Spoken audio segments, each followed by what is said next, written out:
last episode was delving into the stress and the source of stress and whose responsibility is the stress.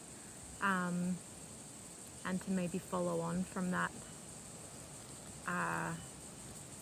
wanted to talk about how to share the stress, how to share the relaxation. How do we go forward in that?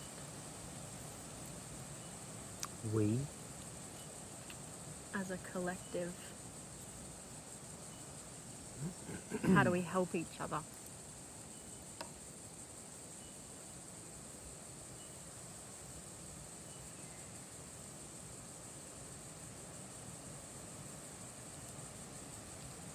it all starts with the person, the one,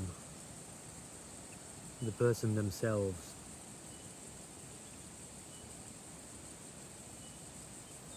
You don't want to share the stress.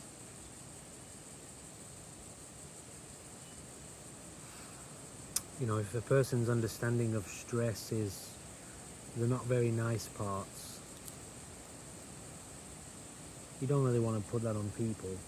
It's important to identify the source of the stress, learn to minimize it or step out of it completely, and then learn to live beyond that cause of stress. Are you a cause of stress in a person's life, or are you a cause of relaxation? Sharing life does not mean sharing stress. In a way, if you decide to live a life with a lot of stress and you want somebody else to share that with, and they want to share the same kind of life, then okay, you'll be sharing the stress. But the whole point about sharing in this modern society is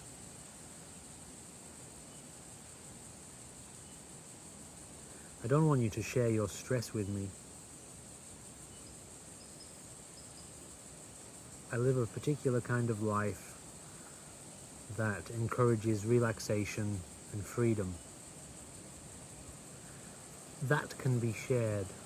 And if we live that kind of lifestyle together, then if you want to call them the bare essential stresses, we share them.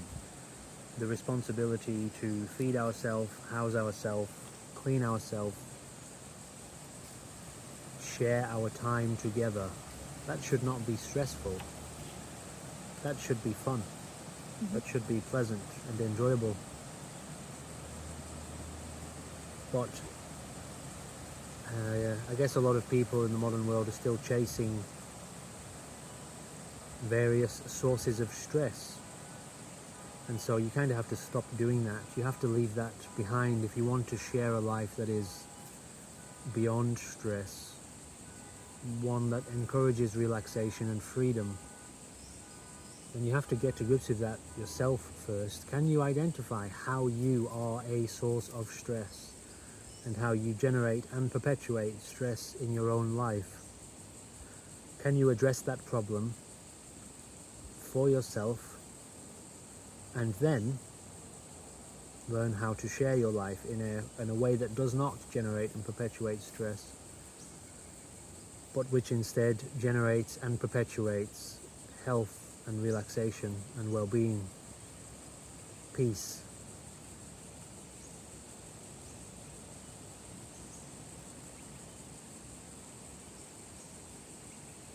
What do you want to go into?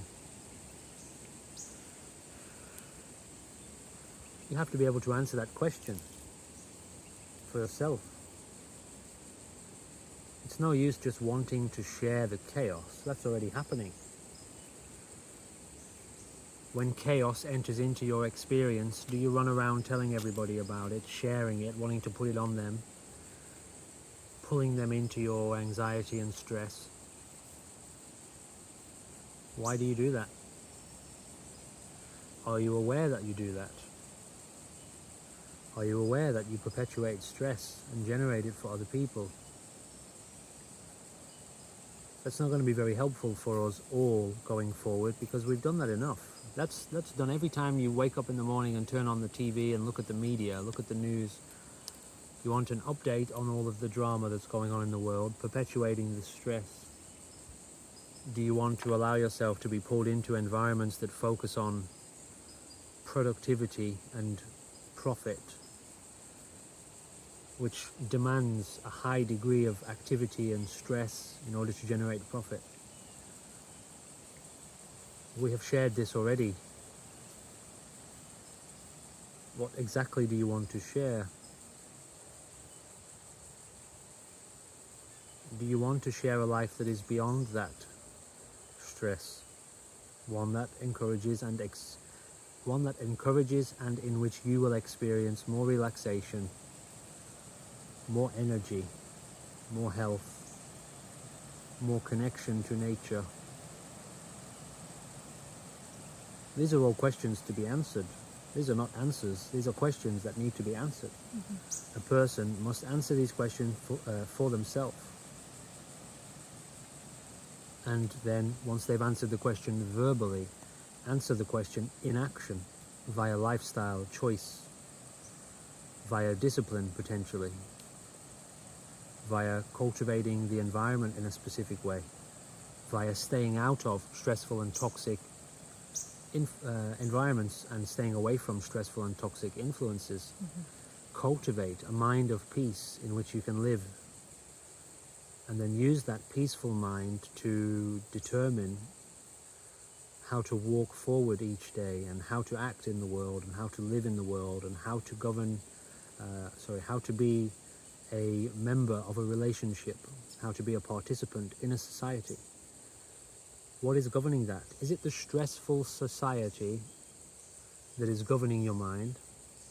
Or is it your own capacity and your own power and your own energy and your own attention and your own will and your own action and your own thought that governs your mind and governs your life? Is your mind infected by an insane society and you don't realize it, and so you're still coming to terms with that? And you have to come to terms with that first. You have to know peace, know how to live in peace, know how to abide in peace. You have to have enough discipline and focus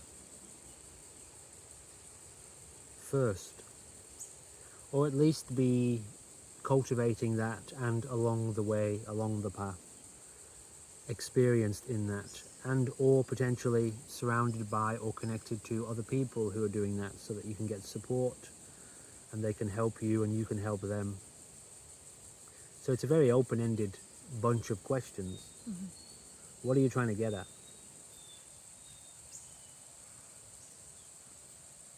Well, there are those of us that do want to share the relaxation. There are those of us that want to move towards relaxation, and going down that path on your own can be quite hard, because dealing with all the stresses of the world on your own is quite difficult. As you said, like, you still have to eat, you still need to earn an income to be able to support your housing and all that sort of stuff.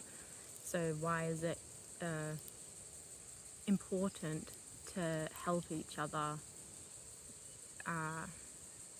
move out of that? Why is it Because easier? many hands make light work. Right. Simply put. It's as simple as that. Yeah. Many hands make light work.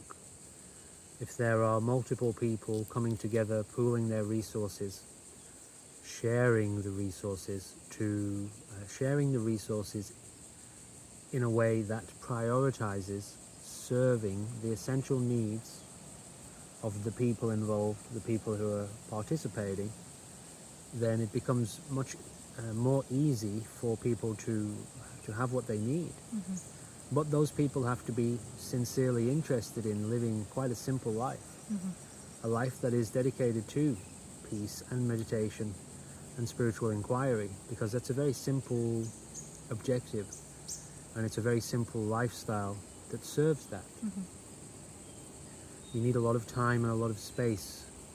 You need to inquire into, so you need a lot of time for space where you can not be busy, and you can relax, and you can spend time in presence without having pressure of must achieve this, must go here, must do this, without having so many deadlines and schedules, a non-stop routine, you know. There must be time to abandon the self. Can you, at the very deep level, can you identify the pressure that you are under right now to be here in this conversation? The pressure that you feel to come up with a question, to inquire and pay attention to these words, to understand them, to hook onto them and stay attuned to that. You understand that's a pressure. Yeah, for sure. So, to explore a moment in a day where you can close your eyes, not be under any pressure. The body is fed, it is hydrated, it is laying down in a secure space where you're not going to be bothered, you're not going to be moved on, nobody's going to come and attack you or hurt you. All of the essential needs are met, and you can rest fully and totally in that contentment and feel no pressure to get up and to do a thing or to serve someone or to help with a thing. You can rest and you can allow your mind to be totally absorbed in presence, in which every atom of your being will relax, slow down, and dissolve. And in that process, all of the aspirations of the mind and the body and the brain, the person, all of those aspirations disappear, settle. All of those stresses dissolve. How often do you allow yourself to have that experience? How often do you allow yourself to fully, very deeply relax? How often do you allow yourself to die? To practice dying, as if you were laying down on your deathbed and there is no returning to the world, there is no returning to this body. You're putting it down to abandon it once and for all. How often do you get to experience the deep peace of death? That's a question for a person to answer for themselves. Yeah, so it's surprisingly relaxing laying down, and you know, I think we talked about it like, okay, I'm laying down to die now. And when you're in that space, it's just like everything that your brain can come up with does not matter whatsoever. These are practices for the person. These are practices for the one who is seeking, the one who seeks peace, who seeks to know peace. What is meant by that is, if you can get out of the way, that self, that person, that identity, that bundle of psychology and memory and objection and objective and conditioning, if you can remove that, there is only a total natural serenity, a total natural peace of the mind itself, the mind which is present with the whole of the universe. And there is only, in that space, there is only naturally whatever is happening without control, beyond agenda, beyond scheming, beyond planning, beyond organization. And so if you put yourself down, which is when we say the practice is for the person, the one who wants to die, if you want to put it that way. For that person, that being, that entity, allow that one to settle and die, and all that remains is the inherent bliss and peace of mind, or pure mind, or the universe, awareness. That's all that remains. In which, if a stress was to arise, it would be felt and faced and relinquished immediately. Not clung to, not grasped at. The clinging is the action of the identity again. The one who feels all of the pressure and expectation. So you practice dying. Now, in relation to our previous talk, and in relation to this problem of helping people collectively do this. You must see that the current model of economy of society has been established by that identity. You know this, you can identify this very easily by looking at how does a country, how does a government, how does a population determine its success in life. Are we profitable? Are we making progress? Did our army increase?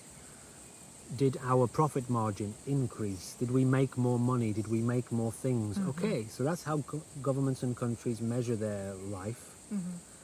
And each one of those elements requires a never-ending, perpetual feeding and support. You have to sustain that. You must forever be involved, and next year you must do better than you did this year. Yeah. More pressure must be applied next year. We must find better ways to produce more, to make more profits. Better and more and more and more, and it's just never ending. And so you must see that society at large currently is governed by that force. And you can no longer follow along with that, because the very thing that sustains that in society is that thing within you that is trying to sustain the pressure and expectation that you must meet that demand. And you want to go against that. You want to allow that to die within yourself. And so then you must be prepared to abandon that element of society. It's one and the same. These are not separate forces. The thing in you is there because it was conditioned into you by this society. It is there because society is operating the way that it is, and has been operating the way that it has been operating. And you want to overcome that. And that is why people are encouraged to step out of that paradigm in the modern world. Stop chasing and seeking, and stop accepting the same pressures and expectations, and stop subscribing to the same goals and objectives that society has. Stop identifying with the borders and the nationalities and the cultures, religions, histories, stories. I mean, is this obvious? This is not, it's not hidden, is it? It's not hidden. No. What is it then? People just aren't focused on it. They're not looking in the right way, or you know this already, but you're not doing it, or what is obscure about this? What is the barrier for people? So you're telling me that you can't keep up with the insanity and also practice in the way that we express. Duh. Yeah. Yes, no, you can't. The reason you can't is because in order to overcome this within yourself, you must abandon it within yourself. The knock-on effect of that is you must abandon it in your daily life. You cannot possibly subscribe to the insanity and have to keep up with the demands of the insanity and also overcome it within yourself. Yeah. That's like saying you want to go on a fast, but you also want to eat. Well, which one do you want to do? You can't fast and eat at the same time. And a fasting of the mind is necessary in order to abandon the impurity of the self-ego corruption, the warmongering, selfish, hateful, fearful entity. We must fast the mind, and that's what the practice is for. That's what mysticism is for. So make a choice. That's why it's hard, because society doesn't want you to rise above it for the most part. Your boss wants you to keep showing up at work, putting in all the hours to make the money. So unfortunately, you've kind of got to decide which way you're going.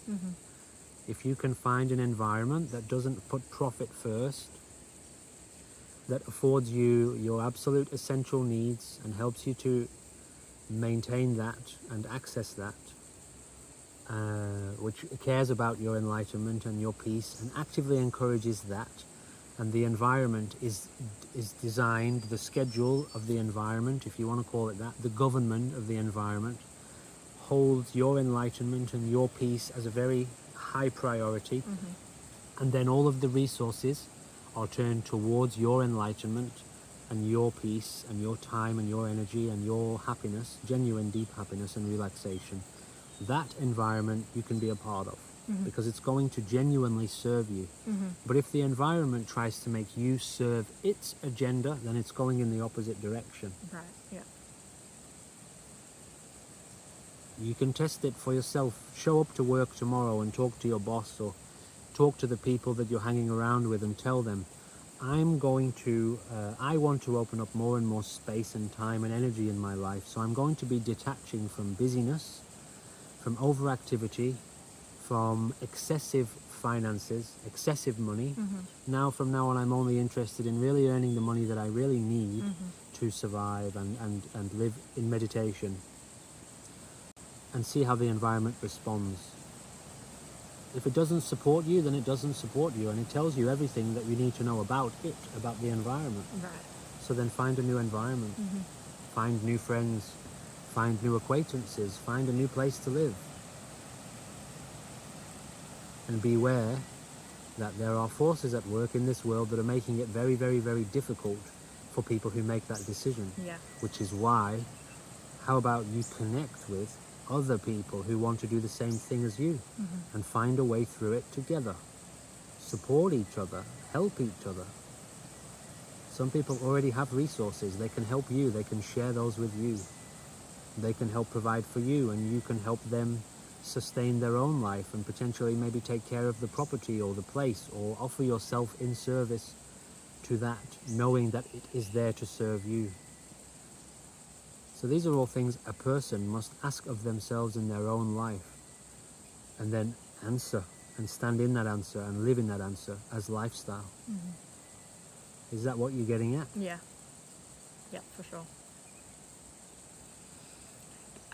You mentioned before about death, and we said about I'm laying down to die now. Why is that the goal? Because the I in you, which is saying that, is not really the life that you are. So the I, which you have identified with, to kill that, to lay down and allow that to die, leaves in its place reality. So if we are dedicated to dissolving the I, which we do when we lay down and meditate, and relinquish all of the activity of the I, the grasping of the identity, as that is relinquished and released, one experiences what we call death, and a leaving behind of the body, of the form. And in that revelation, it is seen, actually, the true I here is the identity of life itself, which is everywhere as one. We experience that as love and a return to love. So we use the language of dying. That is only for the I, the illusory I. The true identity does not die. It cannot die. It has never died. It will never die. It is immortal, eternal. And enlightenment re-establishes you as that, even though you have always been that. But you have fallen into a lie of a wrong identity. So you need to die to kill the illusion of death. Right. Yeah. Yeah.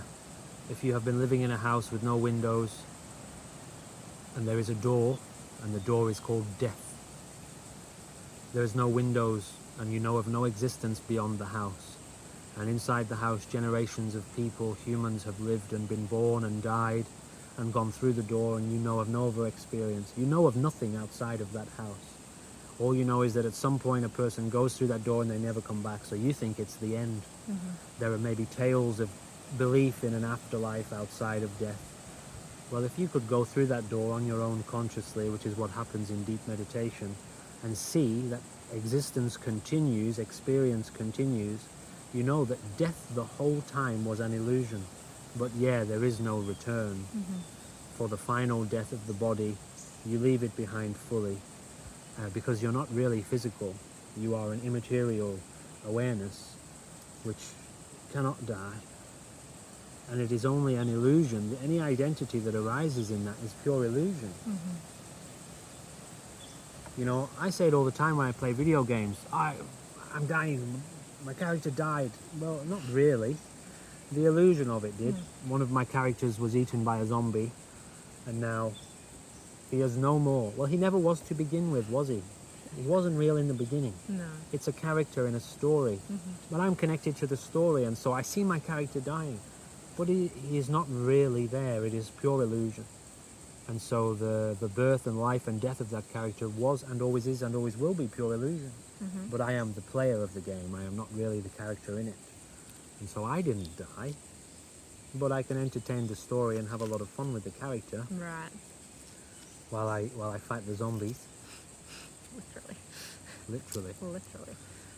Okay, So does that answer the question in some way? Yeah, it does. So the process of dying or reaching this goal of death. So you're in this house, the door is death, and you walk out that door and you see everything for what it is, and then you come back into the house.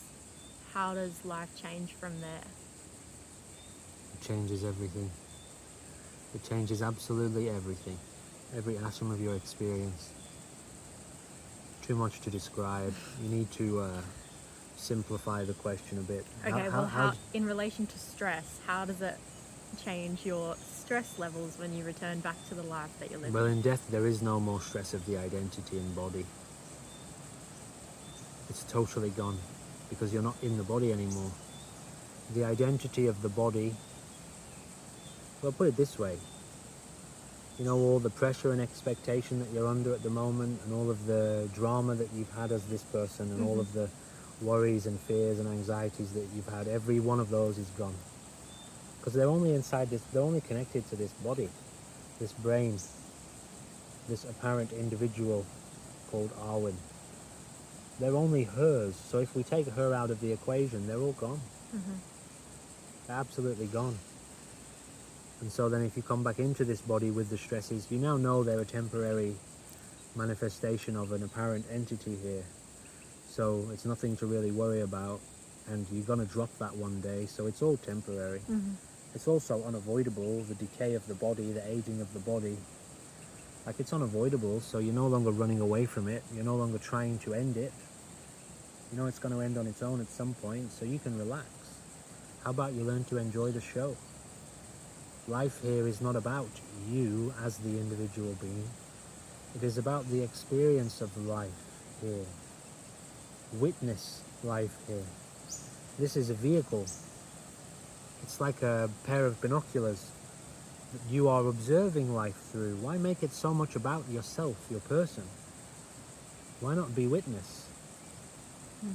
In witness, there is no agenda. There is no authority. There is no duality.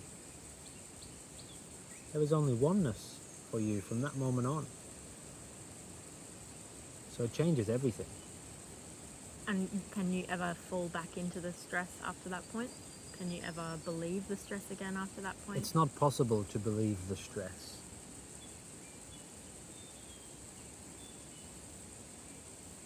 Because it's just completely... Well, what does that mean? Believe Dissolve. the stress? You can't possibly believe the identity. Believing the identity is part of the identity.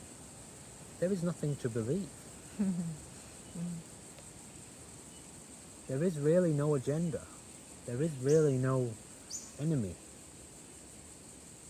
So what could you possibly believe? The truth cannot be dictated to you or for you by anyone else. You are all there is. Who is talking? Who is telling the story? If you followed all of the religions back to their source, who do you arrive back at? Same old, same old. Every time. There is nothing to be concerned with. There is nothing to fear. There never was. There's nothing to believe. There is no government. You think the government is in control? No, that's part of the lie. They want you to believe that. Those people who think they are the government, invested in chaos and insanity because it's profitable, and sucking you right into the story through manipulation and fear of death, fear of imprisonment. How could you imprison the universe itself? How can you kill the universe itself? So the belief in it is part of the lie. You can't possibly believe it in reality. And if you're connected to that, you see this.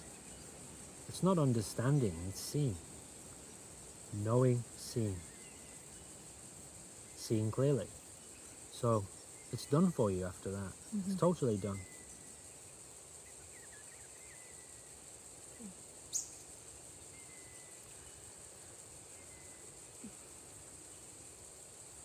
So, how do we overcome the doubt and the fear around dying in order to overcome the doubt and the fear? If you can see that all of doubt is a movement of thought, and that that is not you, if you can hold to watching that doubt without reacting to it, and sustain your watching of the doubt until you see that it becomes a more and more critical mass until eventually it pops. And there is a revelation, a revealing of something behind the doubt, the truth, the thing that the doubt was doubting was ever there. Okay, let me say that in another way because it might sound a bit confusing. What was the question? How do we overcome the fear and doubt of dying that then overcomes Your breath the fear and cannot doubt. Your body cannot doubt. Your presence cannot doubt. Only a thought can doubt, and a thought can only doubt another thought. So are you in the breath where doubt cannot reach? Put it this way. Are you here with me in this experience of presence? I try my very best to be. No, not good enough. Oh. Are you here? Look at it. Yes. Be in it. Now let me ask you a question. Are you sure about that? Now you're doubting. Feel it. Feel it. How could this be doubted? Would I say, are you sure about that? And you begin to think, and now you're doubting. But feel it. Does the feeling have doubt? No. No. The presence has no doubt. It cannot possibly doubt. The presence is a fact. Only your thought can doubt it. So why bother thinking about it? Why not stay in it? Now that's the key. Cultivate enough focus to stay in it. Stop leaving it. The Buddha, my favorite of all his sayings, you know, the one thing that governs the one thing that determines a person's capacity for nirvana, focus. That's it. He nailed it in a single word. Actually, I think he called it concentration, but we use the term focus. Doubt yes, doubt no, fuck it all off. Stay in the body. Stay present. The watching of the breath. What could you doubt? The doubt is a thought. How could it doubt the breath? And regardless of whether that thought doubts the breath is still happening. The whole time there is doubt going, the breath is also going. So you stay with the breath. And I promise you, if you can stay with that long enough, at some point in that cultivation, in that alchemical process of refinement of consciousness, there is a breakthrough. My teacher used to say, the enlightenment, if you could conjure enough concentration, focus in this, at some point enlightenment hits you like a ton of bricks. So keep going until you get hit by a ton of bricks.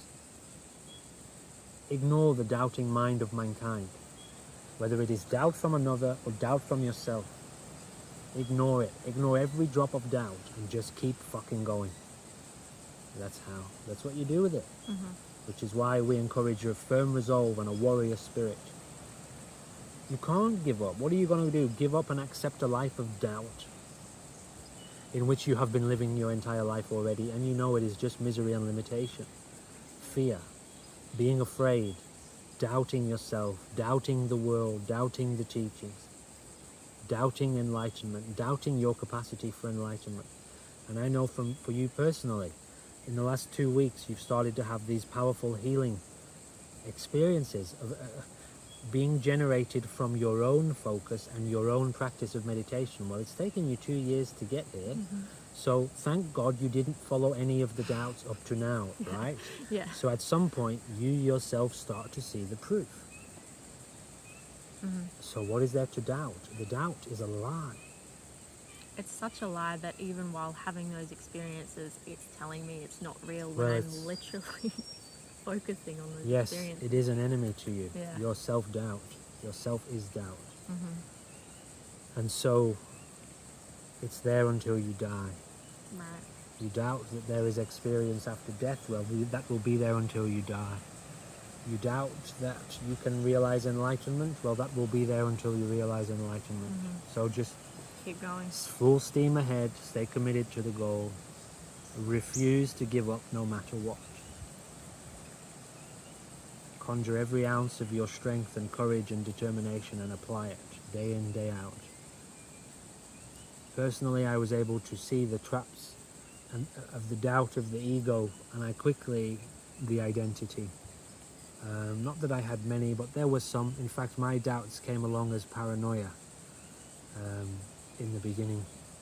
I was paranoid that the person I had met, maybe or maybe not, they were being truthful. And I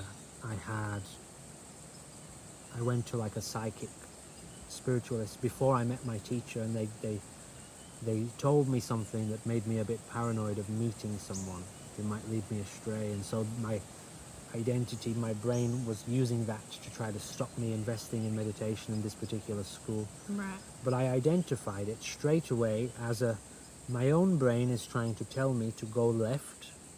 I'm trying to practice meditation and become a Kung Fu practitioner. My own brain is telling me turn left or turn right or deviate somehow. And I just knew that my objective is keep going forward. No matter what my own brain conjures, whether it is doubt or even expectation or even anticipation. You cannot anticipate enlightenment because your brain doesn't go with you.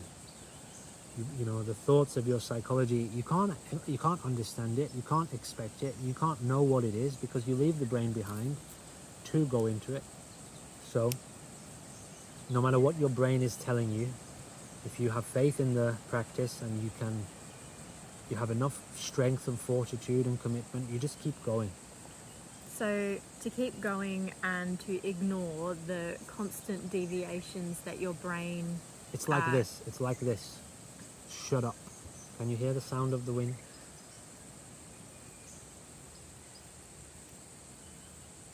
What do you think? You have a better answer? You think your brain can give you something better than the energy of pure life circulating the globe, filling this body full of oxygen, filling all of these human beings full of energy and life? You wanna have your say instead? No. Keep the brain out of the way. Shut up. Feels much better, doesn't it? Why are you trying to come up with all the answers yourself? You think you have a better answer than this? Billions of years of evolution in this universe alone, and you want to put your shit on top of it? See, is this your experience of your own brain? Shut up, I'm sick of it, get out of the way. My brain has been trying to lead my life my entire life, and it has done nothing but misery and drama and stress and doubt and fear and guilt and pressure and expectation. I've had enough of myself, so I get the fuck out of the way. And I hand myself over to whatever the hell this is. Great Tao. And I know this now instead. And now this governs this body. This present energy of life governs the actions and being of this body. I don't want to be here anymore. I've had enough of myself. Get me out of the way. That's, if you can embrace this kind of position in your own relationship with yourself, cultivate it, mature that, and learn to be there. There's nothing more to it. Get out of the way. Now, I don't know if that answered your question, but that is more of a refined, immediate example of what to do as practice. Right. Yeah, I think my question was just going more along the lines of how do people... Well, your answer is like the ultimate answer. But on like a very daily level for people, how do they know what is part of the path and what isn't? How do they discern which, if it's a deviation or if it's not a deviation? But I guess you really kind of have answered that. Well, that's a very tricky question. It, I guess, comes down to the person. No. Well, yes, but you're playing with the hardest question there. The hardest question to answer for oneself is, what is it? What is truth? Is what you have the truth, or is it not? Do you think you have it? Are you certain? Are you absolutely certain beyond a shadow of doubt that what you have come to know is truth, reality? And I would say to you, if you think that you have found the truth, who? Who has found the truth? Me? Who the fuck is that? You think you have found something? What are you grasping at? What truth? What truth are you grasping at? You think you've had some kind of experience? Who? What identity is enlightened? You think you've found the truth? You're far from it. Who has found the truth? If the truth is there is no one here, who the hell gets enlightened? Who wants to walk around claiming they found something? It gets very difficult. Believe me, in the real schools, it's a huge sticking point. It's a huge barrier for a practitioner to get beyond, is thinking they have some kind of attainment, thinking they have come to some kind of enlightenment. Achievement. And then forging an identity in this, I am enlightened. Is that so? Very difficult question. If you want a bit more of a pointer on it,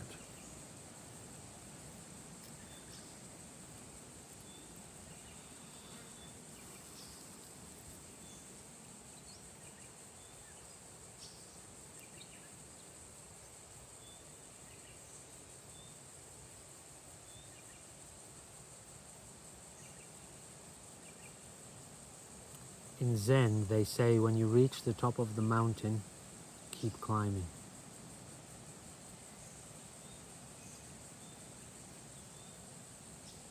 And that's a safety net, that's a safety measure.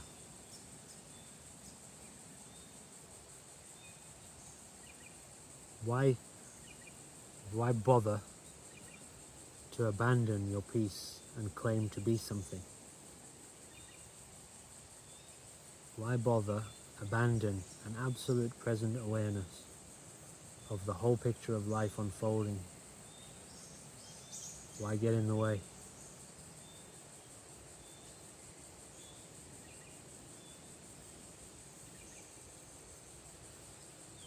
Those are difficult points to get beyond in the practice, and usually the kind of sticking points that you come across, whether you're a beginner or an advanced, so-called advanced practitioner.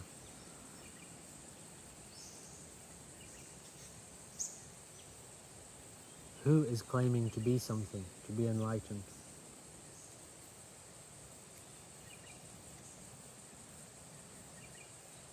These questions take much contemplation. This is rarely, unless you were a very experienced cultivator, it would be hard to answer that question honestly. Who? Who becomes enlightened?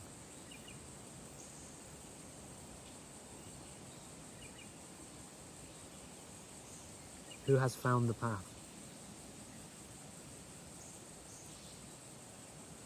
It's quite contradictory, reality. Yeah. At least when you start trying to explain it or understand it. So, do you want to ask the question in a different way? It doesn't really answer the question, does it? That answer. But I would encourage you to look more closely at the question. Are we asking, how does a person know when they have come towards the path? Is that the question? Yeah, and then how do they stay on it? Okay, well, let me give you a bit more of a clear, practical answer. If your practice, lifestyle, journey, if you're becoming more peaceful, more calm, more relaxed, if you are potentially having more strange and unusual, different experiences, for example, in meditation or when you lay your body down, or even just in present daily life, if you are feeling more energy and feeling more aware and more loving and more caring, I would wager that whatever you are doing is connected to the path of awakening. If you find yourself getting more agitated, more scared, more fearful, more angry than you are not, you are either not cultivating properly at all, or you are at a point of turbulence in your cultivation, whereby you may be detaching more from this identity and self, but it is beginning to cling and grasp more to try to pull you back into it. Potentially people around you are fearful of your progress and how your life is changing, and you seem to be different and weird to them when they're not used to you being like this. Perhaps their fear or their concern for you is beginning to impact you, and so you're getting agitated with these people. Or it could be a number of things, but all in all, if you feel better, you genuinely feel happier and more free, more peaceful, more relaxed, more quiet, more content to be alone, more content to lay down and relax, more content to simply breathe and walk and eat your food slowly and be here. And if the idea of just being here and being present, it feels like coming home in heaven, I would wager that you're finding something of substance. So that's more of a practical measure. But when it comes to the problem of have you found the answer, I would say be very careful with answering that question with a yes or a no, because the answer is not conceptual. The answer is not dualistic. The truth of life is not something that you find. You are already it. It is already. Did you ever lose it to begin with? Who could lose it? Anyway, I'm going a little bit too obscure there, so we'll leave that maybe for a future Q&A.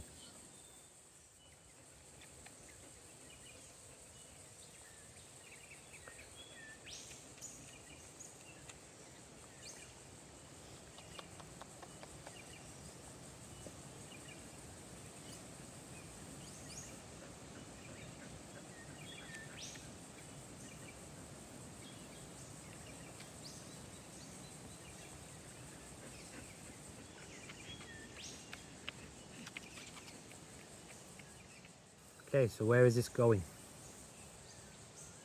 Where are we going with this?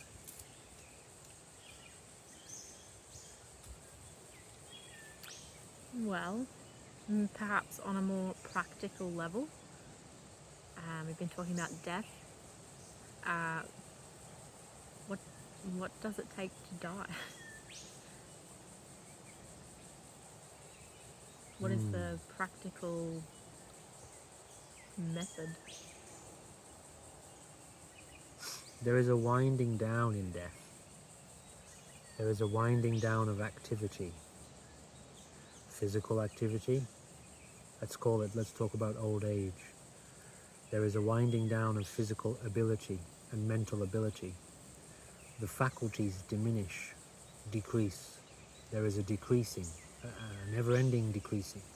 Well, although rather it ends at the point of death where you completely leave the body. So therefore, you practice that. Practice a diminishing activity, physical and mental. Sit still, lay still, be still, deeply still. Tune into the body in stillness. Tune into the activity of the body and watch it settle. Don't subscribe or follow a single thought which encourages re-engagement and reactivity. Relinquish the thinking. Relinquish all of the movements of the brain and the psychology and the identity. Settle down inside the body and sustain that settling down. Allow your attention to relax. Allow yourself thinking of yourself and your life to relax. Diminish and decrease internal inward activity.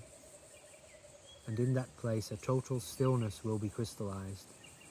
A total stillness will be realized. And when that stillness is fully realized, it is witnessed, directly experienced, that stillness surrounds all of the movement of life and every atom. In that space, mystical experience arises. In that the grip that the body and the psychology has over you as the spirit is released. Because that grip is sustained by intention and will and volition and thought and momentum. So inwardly, if you settle that momentum, which you do through meditation practice, learn to abide in stillness, don't invest in the movement, and it naturally releases the grip on the spirit. And in that experience, the spirit reawakens to its whole experience. So the person dies. Does the body actually die? Yes. So your breath stops? Yes. Yeah. Right. You can look it up in a number of examples of monks and mystics around the world, of bodies being found, bodies of monks being found, and somebody measures the pulse and it's not there. The body is dead. It might still have a little bit of warmth around it, but the heart isn't beating. And people worrying, freaking out, making arrangements for the dead body, and then he comes back. I was somewhere else for a short amount of time. It's not new in the world of monasticism and deep mysticism. It's a core integral part, like breakfast. But this is weird, strange, paranormal, supernatural knowledge to the ordinary functioning brain in the modern world. This is not new knowledge, in fact.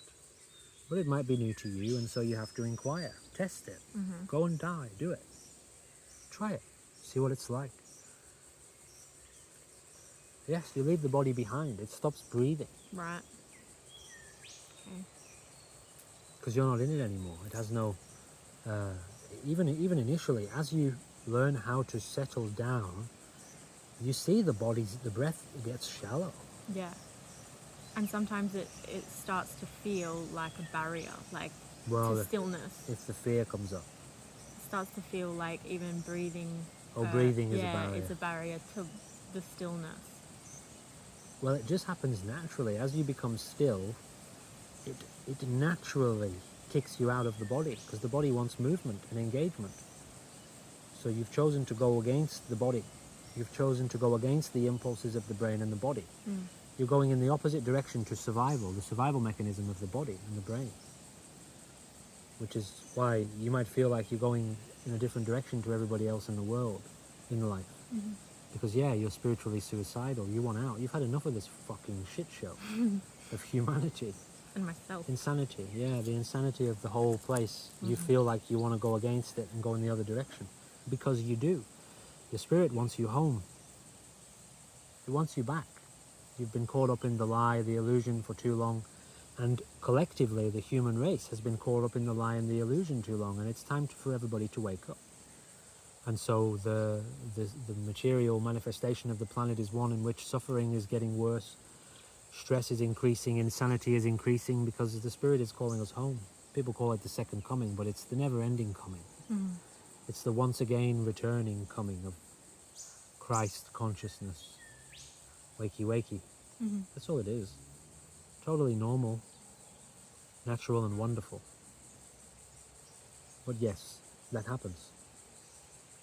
And you must face the fear as you're inexperienced and you're unfamiliar with it, you must face the fear that comes up of the identity, the me. I'm going to die. What's going to happen? I don't know what's going on. I start to feel my brain takes over, and I have to take over control of my breath because it feels like it's getting too shallow, and I feel like I'm not getting enough air. I feel like I'm suffocating, and it's really Well, don't hard. rush it. You don't need to rush it, Yeah. because it does have an effect. Physiologically, psychologically, it does have an effect. And that effect is in fact traumatizing to the identity. Mm-hmm. Try waking up and realizing you're not a person. You never have been, and you're everywhere all at once. And so can be traumatizing a bit for your life.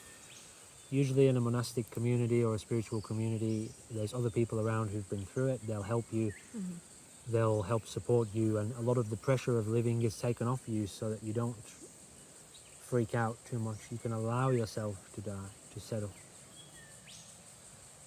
So yeah, there's a support network. There's people around you who can help you. We ourselves are cultivating a community and an environment where we do this, and this is how we live. This is our lifestyle. Mm-hmm. So, make connections and get support from people around you who can help you to dissolve and let go. Go and live at a monastery. Go and hang out with monks regularly. Visit them 2-3 times a week. Talk to them about leaving the body and uncovering jhana or deep states of meditation, mystical states. Get support, get help. Mm-hmm.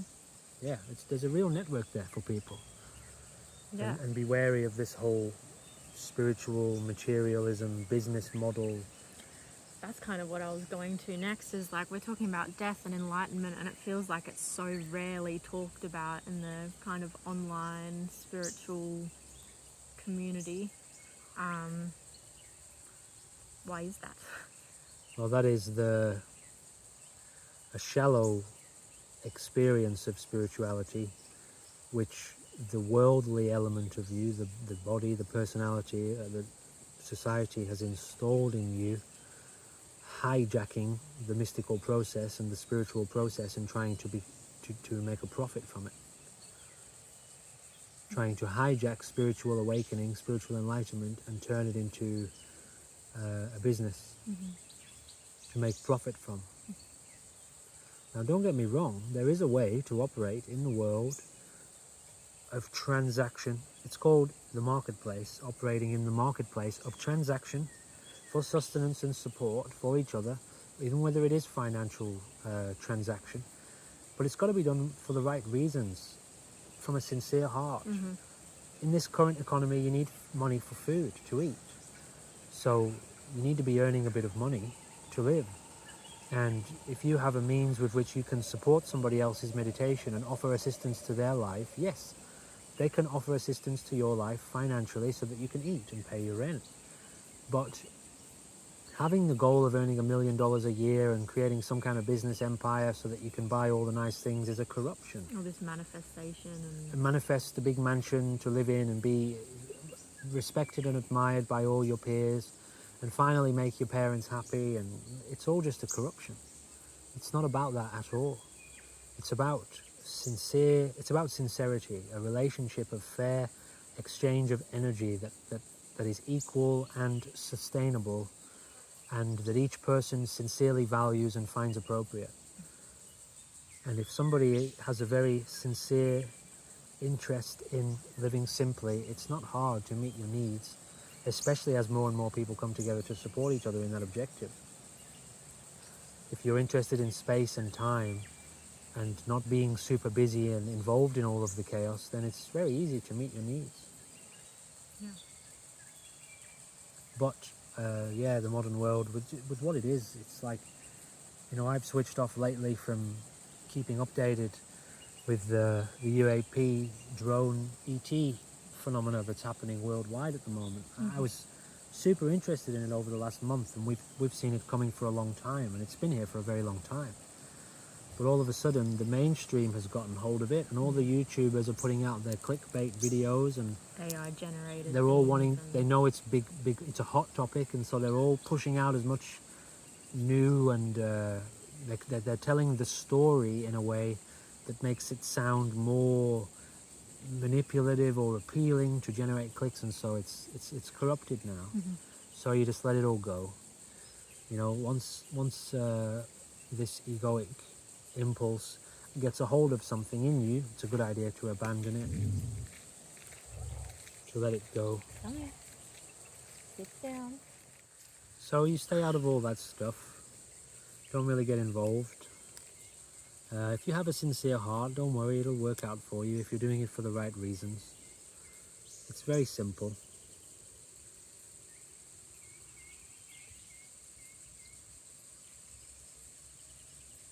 Relax.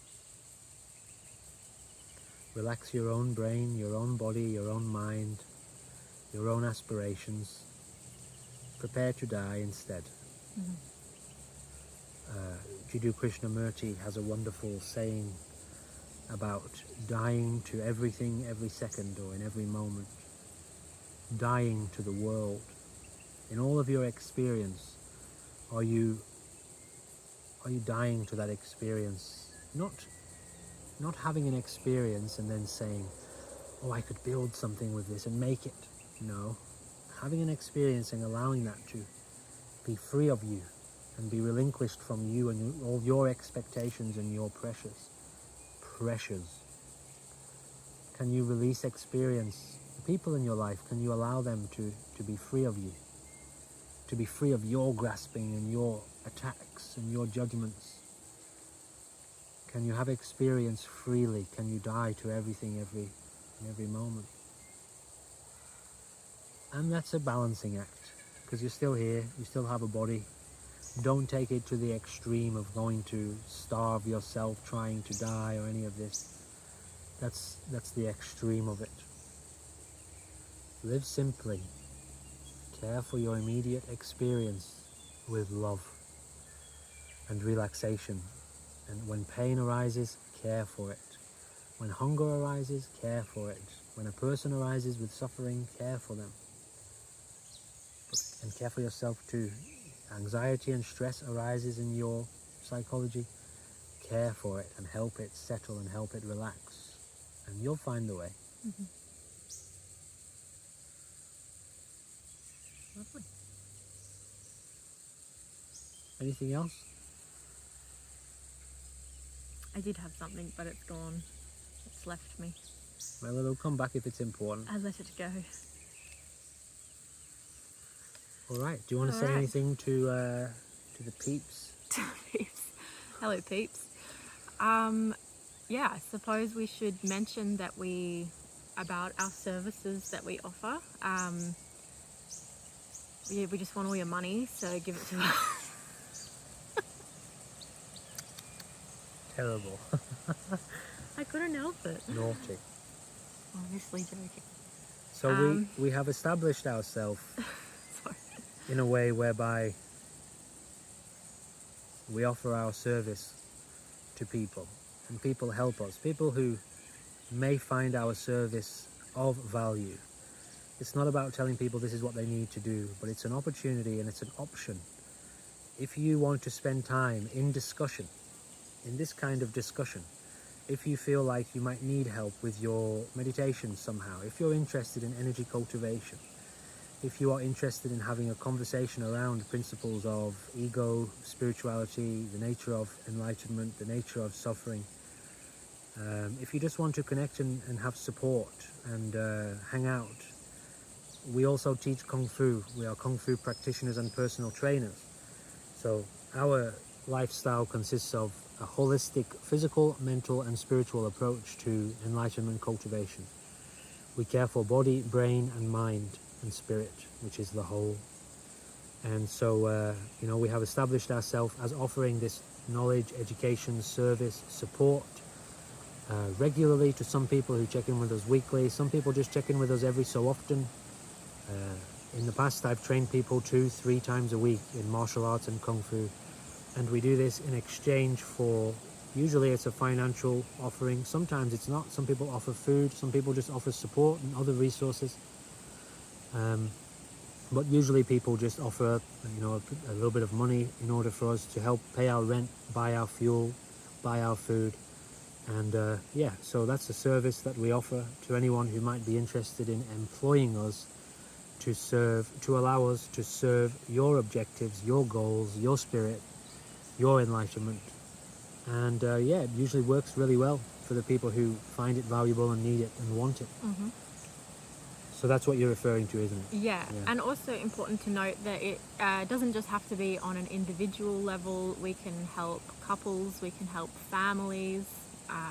With regards to the physical training, we are happy to train couples and families and individuals. Anyone and everyone, regardless. Yeah, no one's left out here. So, yes. Yep. I think that's all. Sure. It's the kind of thing you have to reconcile within yourself, because you don't want to promote yourself. You're not really pushing yourself, but also if people don't hear about it, how could they possibly know that it's an option for them? Mm-hmm. Also. Yeah. So you have to meet yourself in the middle and just do it for the right reasons and offer genuine support. And we do also have a policy whereby anyone can actually inquire. No obligation, no arrangements, no commitments. If you want to talk and inquire into what we might be able to do for you to help you in some way, you do that totally free, and we can talk face to face via video chat. If you live in Western Australia, in the region that we're in, we're happy to meet people and meet face to face. But anyone's allowed to inquire and test the service and see if it's something that you want to incorporate into your own life. Does it have the effect that you would hope that it would have? And if it does, then you're free to make more long-term commitments and arrangements. Yeah, you test it. Do whatever you want or nothing at all. It's fine. All right, so we end on that note. Yep.